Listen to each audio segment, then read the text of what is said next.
கன்னி ராசியில் யாரெல்லாம் தண்டனை, அதாவது தப்பே செய்யாமல் குடும்பத்துலேயும் சரி, அரசாங்க ரீதியாகவும் சரி, வேலை பார்க்குற இடத்துலையும் சரி, தப்பு பண்ணாமல் தண்டனை அனுபவிக்கிறாங்களோ, மனதளவில் ஒரு செயல்பாடுகளில் ஒரு கஷ்டத்தை அனுபவிக்கிறாங்களோ, அவங்க செய்யாத தப்புக்கு உள்ள தண்டனை விளக்கப்படும்.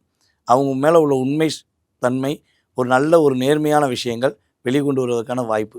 அப்போ ஏமாற்றத்துடன் அதிகமாக ஃபீல் பண்ண கன்னிராசி ஏமாற்றம் இல்லாமல் நிம்மதியாக இருக்கக்கூடிய ஒரு அற்புதமான தருணம். இவங்க எந்த விஷயத்தில் கவனமாக இருக்கணும்னா, ரெண்டு விஷயம் மெயினாக. ஒன்று பார்த்திங்கன்னா, சனி பகவான் 7ஆம் இடத்துலேருந்து டைரெக்டாக இவரை பார்க்காரு. அப்போ இவங்க இப்போ தான் நம்ம ஜெயிச்சிருவோம், நம்மளால் முடியும்னு ஒரு தன்னம்பிக்கையில் வருவாங்க. ஏன்னா சனி பகவான் ரிலீஸ் பண்ணுறாரு. ஸோ கூட இருக்கவங்கலாம் பலபடியும் ஏற்கனவே நீ தோத்துட்ட, நீ என்ன செய்ய போகிற, நீ எல்லாம் எதுக்கும் ஆகாது அப்படின்னு இவங்க குடும்பத்துலேயும் சொல்லுவாங்க, கூட இருக்கணும்னு சொல்லுவாங்க. தயவுசெய்து அப்படி சொல்கிறவங்க நம்பர் அப்பெல்லாம் டெலிட் பண்ணிடுங்க. முடிஞ்சால் பிளாக் பண்ணுங்கள், இல்லை டெலிட் பண்ணுங்கள். டெலிட் பண்ணிட்டு என் வேலை எனக்கு தெரியும், நீ உன் வேலையை பாருன்னு தன்னம்பிக்கையாக செஞ்சீங்கன்னா வெற்றி உண்டு. அதே போல் கண்ணாடியை பார்த்து முன்னாடி நின்று பேசுங்க. உங்களால் முடியும்னு தன்னம்பிக்கையுடன் பேசுங்க. அதாவது எதையுமே முடியாதுங்கிற வார்த்தையை மட்டும் சொல்ல வேண்டாம்.